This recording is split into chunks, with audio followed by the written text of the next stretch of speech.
John? Yes. End of an era? Yeah. You were the first guy I think I chatted to in boxing when I started doing this. I think you did the interviews for me down at Robin Park when I think Wayne Warren Tanzi was making a comeback, wasn't he? I think Warren and Liam both boxed on the same night there. Yeah, Liam did as well. And then I think it was just after that, after watching that, you fought for the English title against Kevin Hooper and won the English title.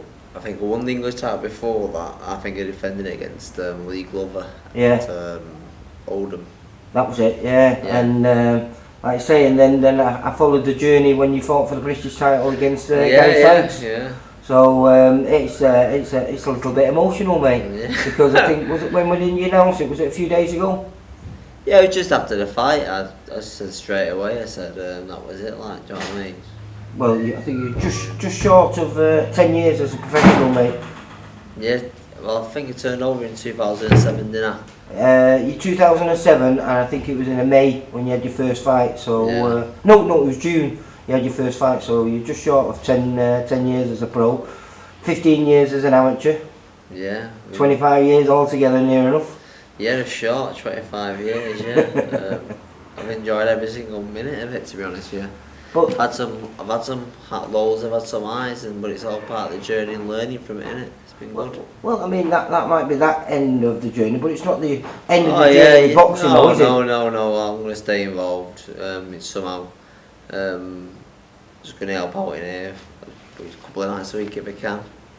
Because this is Borgia Amateur Boxing Gym. Yeah. And, I've been here like for the last 7 years, I think now with Darren or something. So I'll give a bit back. I think Darren's lad, he fights Harry, so if I can help him out, pass on a bit of experience and just seeing them, if I get my seconds license, if Darren gets any more fighters, I can help him out. And so hopefully you and Darren are still going to work together. Oh, dynamic duo. Yeah. Well, I'm always going to be in here because this is the best place to be. You know what I mean, for your head and that. Yeah, I must admit, I've always liked this place because when I used to work up the road from here, and our guy used to sponsor this place, and I used to do a bit of amateur boxing then, which was one of your old amateur clubs at Bridgewater. Yeah. But Borgia were the best gym around at the time. They were like the north side of their day. Yeah, well, it's the man here, innit? That was Oh, Mr. McGarrett, are you coming in, Daz? Come and sit on here, mate. Yeah, so I'd always heard of Darren when I was amateur and that, and then when I turned pro, he was just coming back on the scene really, and I think you was Warren. You got Warren in with Bobby, didn't you? When I was at Bobby's, and then I met Darren through Bobby. Sorry, through Warren. Yeah, and well, ended up going up here, like, you know what I mean. Obviously, Darren, I used to, when I was boxing a little bit, you were already established. I think he was on the England squad, and you'd already been a junior national champion, and I think you won everything as a kid, hadn't you? And then I think a couple of years into my boxing, you ended up winning the senior ABAs in '92, I think it was, wasn't it? That's right, yeah. 25 years ago. I shared a thing on Facebook the other week of his fight with Adrian Stone. 1992 ABA final. 5 years later, he was in the ring with Shane Mosley. Yeah. Fighting for the world title. Did well out of it, Adrian, yeah. Won a title and what have you. So how do you feel about this, mate? I said, for me, it's a little bit of an end of an era because John was one of the first guys I met when I started doing, working for Steve. Yeah. And I think John did the interviews down at Robin Park when we met Warren and Liam and yourself, and first guy that I followed to go for a British title. When you fought Sykesy. Unlucky, won't we? Unlucky, but it wasn't written in stars was that night, but I'm sure something else will be written in stars was in the future. And so you've got your lad down here, young Gary. Yeah. He's hoping he's thriving at the minute at the gym, the amateur gym. We're going to help out where we can and when we can. Obviously, me and John go back into the amateurs, start from the bottom and work our way up again. It's the way to do it. As long as it's in your blood, it's in your blood, isn't it? I mean, you walked away from boxing for a little bit while, didn't you? Because I did, yeah. Once you couldn't get your licence to box professional, because you boxed over in America, didn't you? Yeah. 3 fights over there. Yeah. Was it? Knocked them all out. Yeah. I went to America. Came back. Obviously, couldn't get a licence here. had to go to work like we all do, like Jon's had to all the way through his career.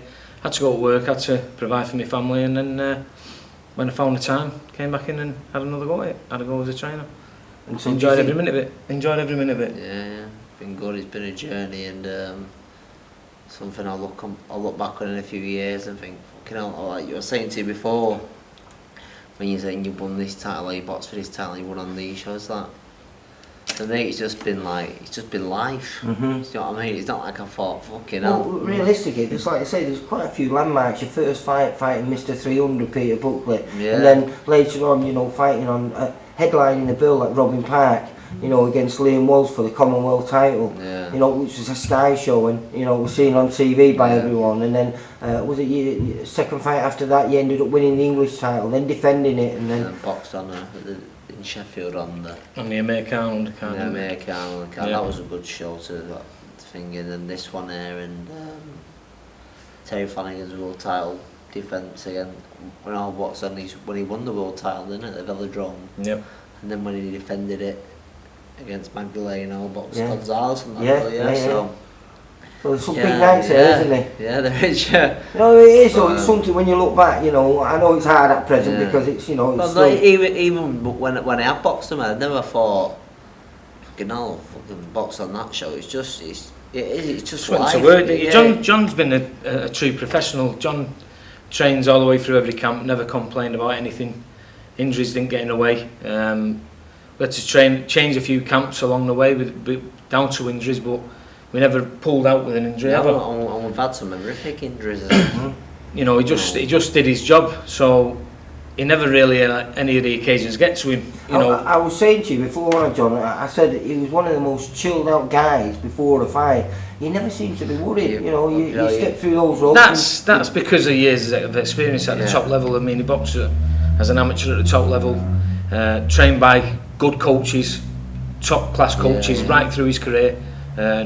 You know, he's got to thank everybody that's helped out with Jon, because you can see, even now, he's a class act. Jon, he's got everything that he needs to get. He needs to have. He's got the defences. He's got the skills.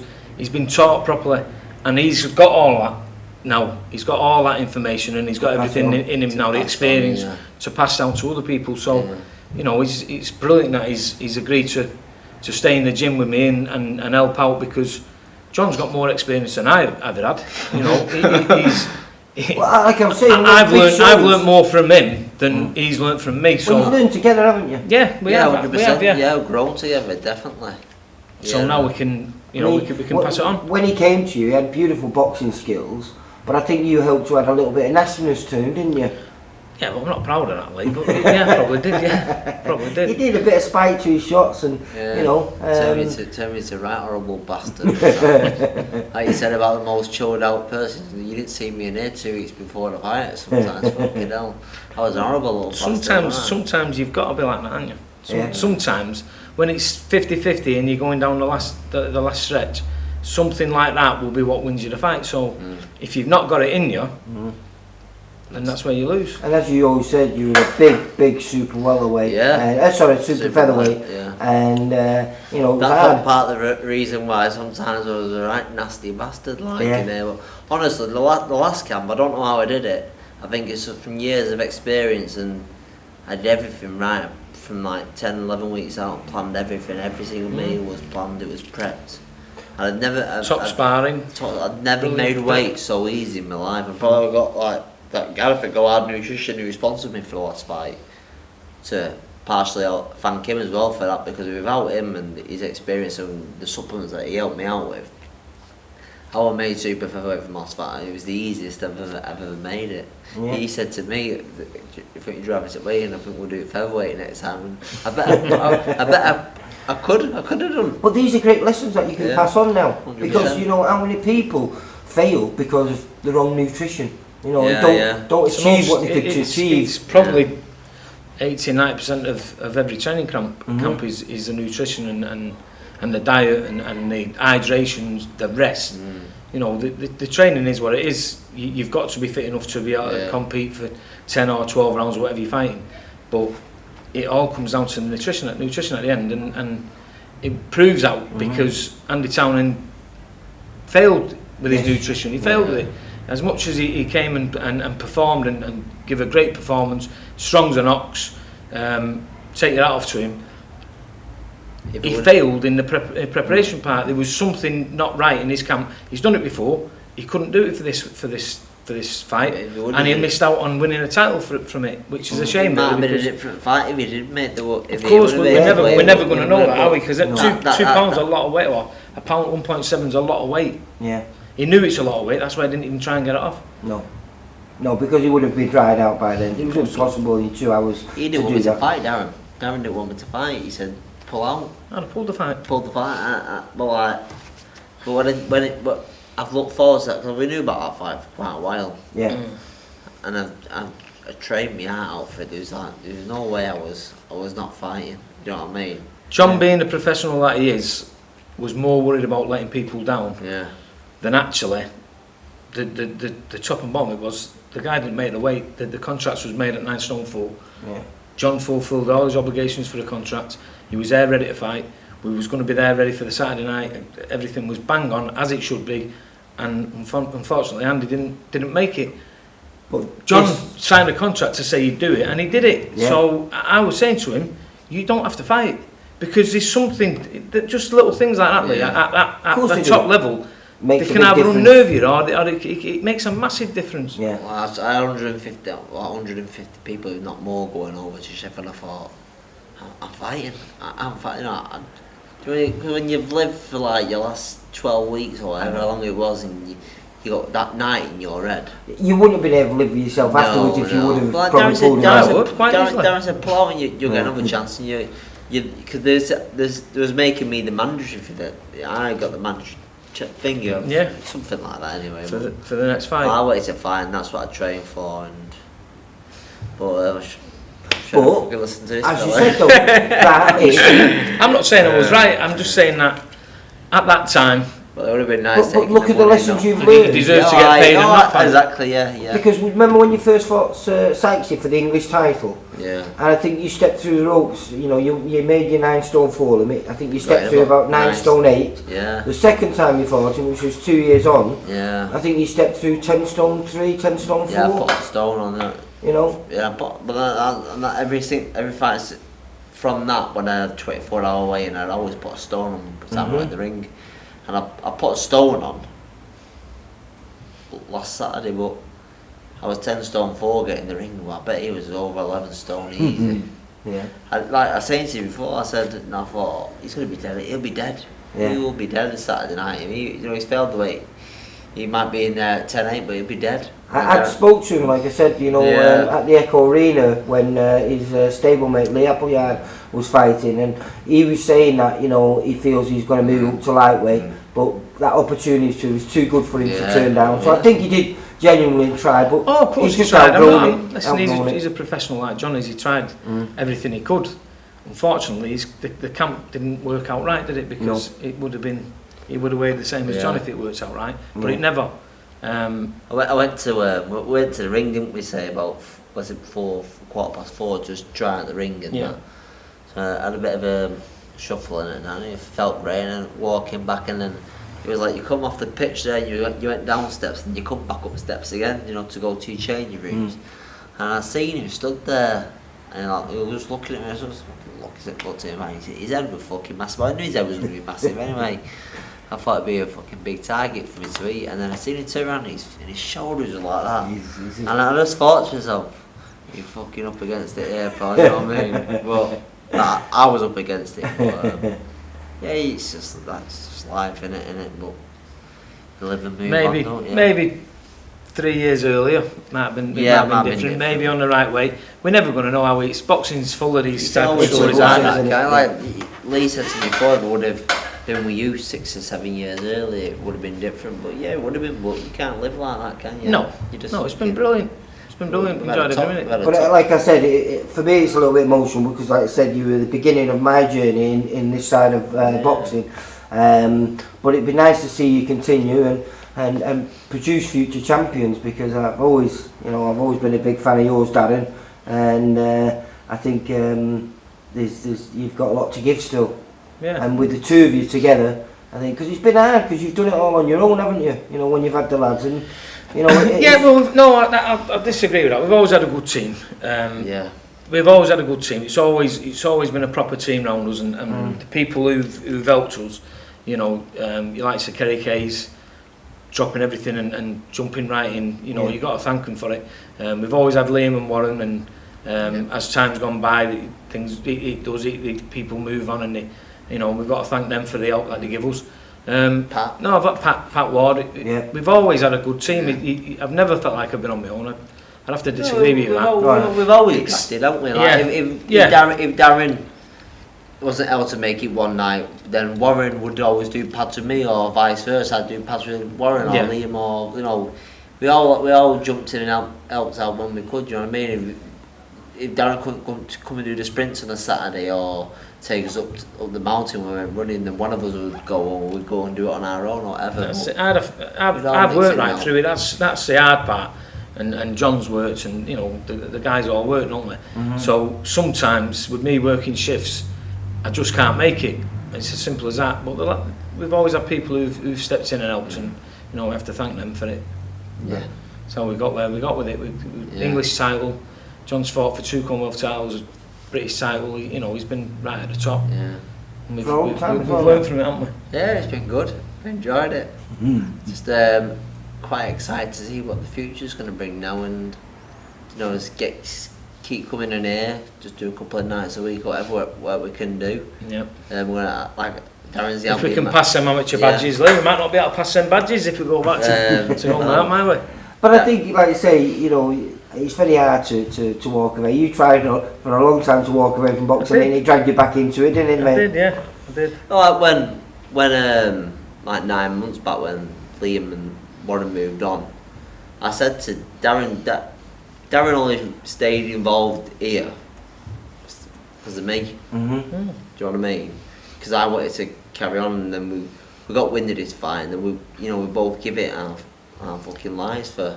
Well, I followed it on Facebook, mate, and I know it was, like I say, it was a great camp. Yeah, and, honestly, you said, like you say, it was the best camp you've ever had. Yeah, it probably was. Everything, I did everything right. But I know I needed. I had to do it right because of my age, and I know the kid who I found was a good kid, but I did it all absolutely bang on. And, you know, if I can pass that experience on. That's what I was going to say, because you see that experience, which you never experienced as a pro, did you? No. You never had to do that. But I mean, that is something that's invaluable. Yeah. You know, you can't. It's not something that you can just pick up. It's a real hard thing to learn that, and when you've experienced it and gone through it, you know what they're experiencing, you can relate to them, and you can put them on the right track. So good luck to both of you, and cheers, whatever mate. may come, and hopefully I'll be chatting to you. Yeah, so I need to thank everyone at Ashton Albion ABC. That's where I started my amateur career. They give Wayne Haywood, Bobby and Ian Sean Lavin, they give me a good schooling from 10-year-old to 18, 19-year-old. I went to Louvain at ABC, then Ted Pete and Pete McDonald, who emigrated to Australia. Thanked for all the time they put into me. I think he did 2 years there.